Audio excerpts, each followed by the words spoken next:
Kalau saya lihat, ditersangkakan, kasus ini proses pun tidak layak.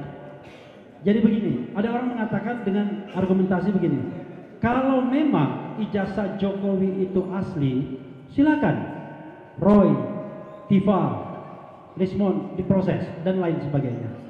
Saya mengatakan, mau asli, mau palsu, tidak layak diproses, groundnya adalah konstitusi. Saya bicara tentang hak menyatakan pendapat baik secara lisan maupun tulisan. Saya menyatakan hak untuk mendapatkan informasi dan menggali informasi. Jadi, kalau kita balikkan kepada teori seperti itu, kedaulatan berada di tangan rakyat dan dilaksanakan menurut Undang-Undang Dasar. Bukan dilaksanakan menurut Undang-Undang ITE,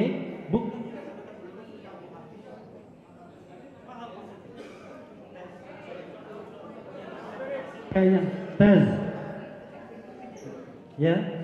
Jadi cukup kita ketika kita bicara tentang kebebasan menyatakan pendapat, apalagi penelitian, maka groundnya adalah konstitusi. Selesai. Kalau kita bicara tentang teori jenjang perundang-undangan, tidak boleh pesan-pesan dalam konstitusi kemudian dinihilkan dalam undang-undang.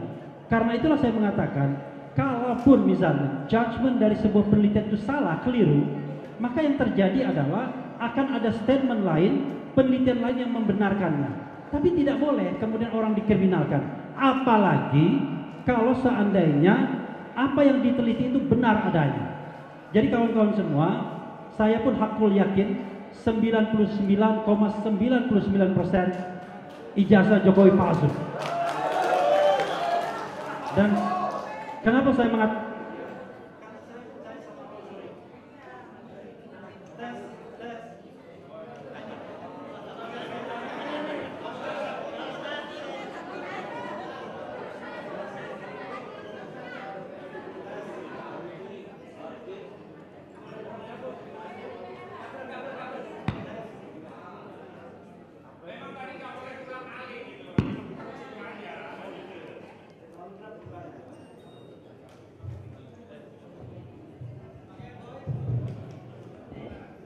kalau gitu saya ulang dari awal nanti.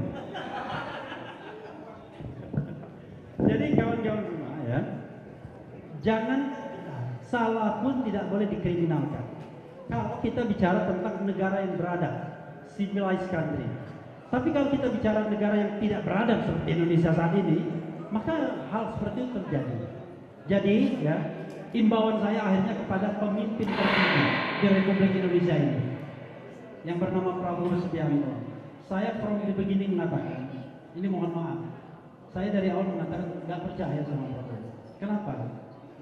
Kredonya satu aja, pemimpin yang mendapatkan kekuasaan dengan cara curang tidak mungkin amanah.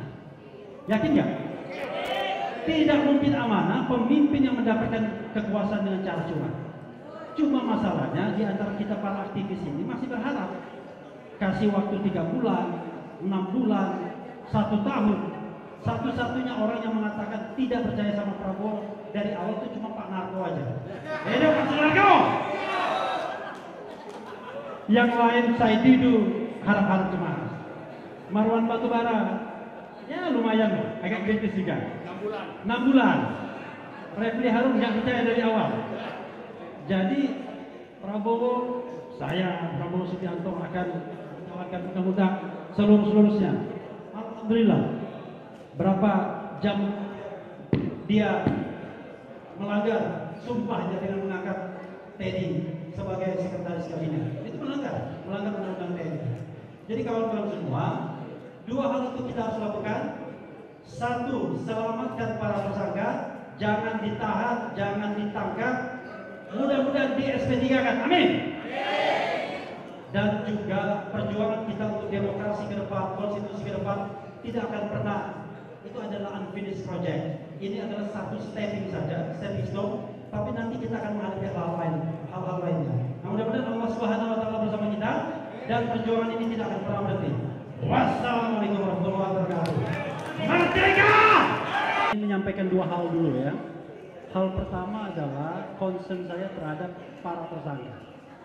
Jangan lupa di belakang 5, tapi tersangka kita 8. Jadi 8-8-nya harus diselamatkan. Jadi tersangka, ya. Jadi safe bagi tersangka itu, siapa bilang enak ditahan, ya kan? Mas Roy lebih baik dia di luar, lebih produktif ketimbang di tahanan. Karena itu harus kita pastikan tanggal 13 November nanti tidak ada yang ditahan. Sepakat? Satu. Nah, yang kedua, kawan-kawan semua, bapak-bapak sekalian, tes. Nah, kita berjuang untuk demokrasi dan konstitusi. Jadi ini adalah long term, perjuangan jangka panjang. Dan ini hanya salah satu tahap, salah satu step bagi perjuangan kita. Besok kita akan bertemu di medan-medan perjuangan lainnya. Ijazah palsu, barangkali juga impeachment terhadap Gibran dan lain sebagainya. Tes, setuju Gibran di-impeach? Setuju Gibran dimakzulkan? Oke. Jadi digantung dengan proses hukum, ya. Kalau saya lihat ditersangkakan, kasus ini proses pun tidak layak. Jadi begini, ada orang mengatakan dengan argumentasi begini, kalau memang ijazah Jokowi itu asli, silakan Roy, Tifa, Rismon diproses dan lain sebagainya. Saya mengatakan mau asli mau palsu tidak layak diproses, groundnya adalah konstitusi. Saya bicara tentang hak menyatakan pendapat baik secara lisan maupun tulisan. Saya menyatakan hak untuk mendapatkan informasi dan menggali informasi. Jadi kalau kita balikkan kepada teori seperti itu, kedaulatan berada di tangan rakyat dan dilaksanakan menurut Undang-Undang Dasar, bukan dilaksanakan menurut Undang-Undang ITE,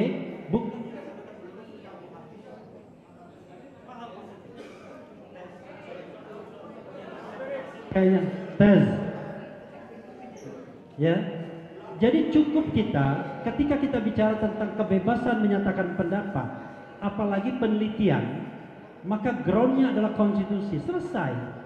Kalau kita bicara tentang teori jenjang perundang-undangan, tidak boleh pesan-pesan dalam konstitusi kemudian dinihilkan dalam undang-undang.